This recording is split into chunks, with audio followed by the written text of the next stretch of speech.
one big card. Cards like Solemn Simulacrum and Aren't things really like that, you that just don't big. care. Yeah. It's also possible that a game 2 scenario that Jessie could have won via is getting Garett to extend a Runescar Demon or Sphinx of Uthin into after a Heartless, countering the follow-up clone, and just Phantasmal Image chaining him right back and killing the demon or the Sphinx of Uthin and just going off on his opponent. I know that at the start of the format, a friend of mine tried to play this deck, the blue-black Heartless deck, very heavy on the RuneScape Demon combo. And if you remember, people were very heavy on Sun Titan and Phantasmal Image, and his opponents would just combo him right back. Yep. I'll make 26 power. Well, I'll make 26 power, and mine aren't shrunk down by Heartless Summoning. Who was it that coined the term battle cruiser magic? Was that Forsyth? I'm not sure, but that's the kind. That's almost almost classic battle cruiser, right?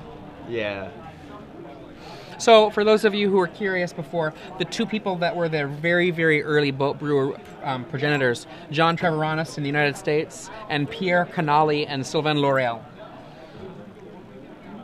Okay, we have dueling black-blue mana from Garett Young and Jessie Butler, a Ponder from Garett Young. Let's see. Yep. Dueling Darkslick Shores over here. Garett.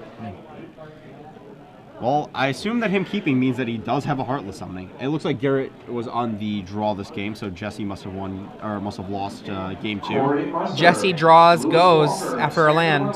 We're gonna see a summoning probably countered. Nope, Perilous Mirror. Doesn't want to extend that Heartless Summoning until he is absolutely sure that it is going to hit the board. And third land from Jessie says go. No think twice from Jessie. No. Just has Darkslick Shores, Drowned Catacomb, and Island. He does have 4 think twice in his deck that he may or may not be setting up for. Attack for 1. Perilous Mirror Charge. Have you seen the plushies of that guy? Those are awesome. No, I have not. We have the possibility of a Forbidden Alchemy, and there it is. Forbidden Alchemy. Alchemy gets him what? Something. Like it's off camera, can't quite see. Looks like Garett didn't really have a play this turn. Looks like in the yard is land, think twice? Or is no, that's a Tragic Slip. Oh, thank you.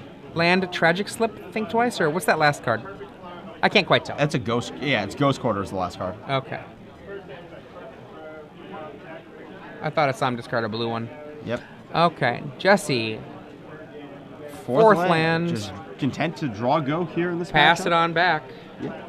I think that's what you need to do against this Heartless deck is just sort of stay the course, make sure they don't stick the Heartless, because if they don't, you're going to win the end game. Absolutely.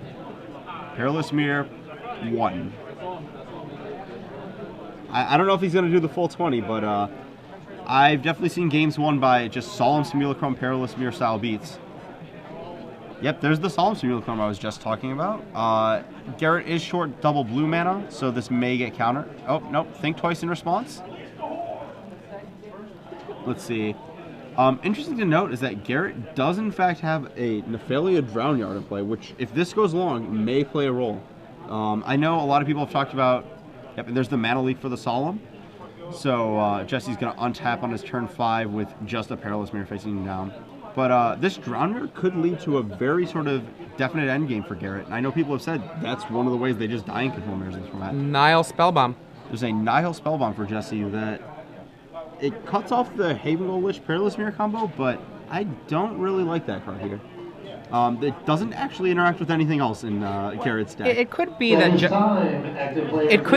Jessie just has enough cards stuff that he doesn't. Rather have a cycle? Yeah, yeah, that's perfectly reasonable. It's just it does something. There's a Ponder for Garett. Is that looks like a foil Lorwyn Ponder? Nice choice. Probably just heard Time Called. Remember that Garett and Jessie do have a few extra minutes. Yes. I'm not sure how many extra minutes, but they do have a few. Yes. Garett pondering away and still plinking away with this Perilous Mirror. Corey Musser. This is the final call. Corey Musser for standard winner box. Just draw go again. Garett's 5 lands to Jessie's totally fine for Jessie. I mean, Jessie taking 1 damage a turn, not scared of that. All he wants to do is make his land drops and sculpt his hand, and Garett's not putting him in a position to have to worry about it. Just get to this point where he's flashing back Forbidden Alchemies and moving ahead on cards. And we see a Drown from Garett Young. First time he has drowned Jessie. Yep, there's 1 Drownyard activation, probably about 10 or 11 more to go. 2 Nephalia Drown Yards in Garett Young's deck. In for 1. That's one of the, everyone's talked about these Innistrad lands from time to time, but they're really good. And that's one of the ones that just kind of has fallen under the radar as Drown Yard. And we've got 8 minutes left in this round for Garett and Jessie with their extension. Wormcoil Engine sees it dissipate. Yep. Just time to the point where I'm just going to slam down my big threats. Jessie flashes back and think twice. Garett still with just a Perilous Mirror to Jessie's Nihil Spellbomb, and both just sitting on a bunch of lands, kind of seeing what's up. And did Jessie just pass without dropping a land? I think that might be his first missed land drop. Yeah. He has a Grave Titan in hand, but I don't think he wants to expose himself to some giant threat. In for 1. Do you see that? He pushes it forward. I like that little smirk with that. Yeah. This guy's going to do the rest of it, and you know it. You're at 15 right now. Is that enough? See what threat Garett goes for this turn. You're going to see a Ponder again. Nice. Ooh, he's mixing his Ponders. 3 Moon Ponder and Fishy Ponder in the same deck. I'm a big fan of the Lorwyn art, but I'm a 3 Moon Ponder guy. let's see what this Ponder does here. There's probably not enough time to get a Nephalia Drown Yard kill in. I can't imagine going through that many turns in 8 minutes.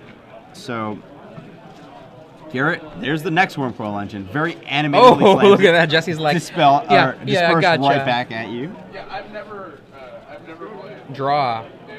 There's the 7th land. If Garett doesn't do anything, that will mean a Forbidden Alchemy can be flashed back. I can only assume that Garett's deck is stock full of 7 drops to slam down with the board. In Mirror for one. Very, very animated with all of his actions here. I'm really enjoying watching this. Another land, 8 mana, cast Heartless Summoning. Now, do you care at this point? I don't know that you care anymore. Probably not. Perilous Mirror to the face. And 7 damage in. Sounds like enough. 2 mana Searing Flesh. See, this looks exactly to me like my experience with playing Control decks versus Heartless Summoning like this, where early you care and middle you don't. Now, that here's is a the Haven Goal Lich. That matters. We're going to see Snappy, and we're going to see Dissipate. Disperse. Yeah, wrong one. Disperse is not the one I'm looking Disperse for. is the awesome, not good as good as Boomerang Yes. bounce spell. Untap for Jesse Butler with his own clock in play. Here comes 2. Snappy. A little bit faster than the Perilous Mirror. Is it you, Tiago? Tiago Chan's got to be pretty happy. You know, it took him long enough to make the card, but pretty much immortalized. Oh, look at Grave that, Titan. Jesse. This is... he wants to end the game quickly now. This is a risky play from Jesse Butler. I mean, Garett doesn't really have a way out. He has 2 Black Sun Zeniths that he probably didn't board in. He has a Massacre Worm that he might have even boarded out, but he doesn't have a good way to fight this Well, if he giant casts... creature. what is that? Is that a Haven Goal? That's another Lich. That's not but- so great. No, it's not not so against great. this Nihil Spellbomb. And then here's the Nile. Boom. There goes the Graveyard. I was thinking more along the lines of Garett could go over the top, perhaps. Possibly. I mean, if Garett has another draw to draw his second Perilous Mirror. Oh, there it is.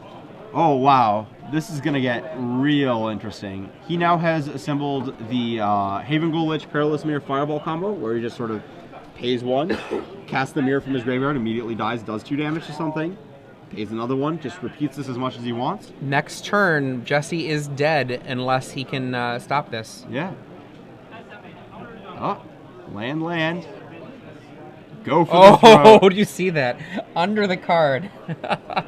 And that leaves Garett on, let's see, does he have enough mana? He has enough that if he draws another Haven Ghoul Lich this turn, that is game. Taking approximately all of the damage. He goes down to 6 life from 18 from all of this beatdown. Let's see what happens. 1 turn to rip it. And... I think we're going to see a hand. That does not look like the draw of a winner. Nope. He also could have drawn a Massacre one, would have done it as well, actually. Oh, still had this dissipate. Still had all the Oh! look at that. Jesse Man, with that the would have been a dissipate. 2. That was a good one. That was a really fun game there. Yeah. I wish we could have seen the whole match. Yeah, I definitely agree. That seems like a very fun matchup. Yeah, this Heartless Summoning Perilous Mirror Haven Ghoul Lich interaction is something that I think should be explored a little more. It's a little clunky, but it's probably the most powerful combo in the format. I think you're right. You actually just kill them, and If you brought your yeah, they die. with you, Look at that. Jesse is so excited about that win. I would be too. That was a good one.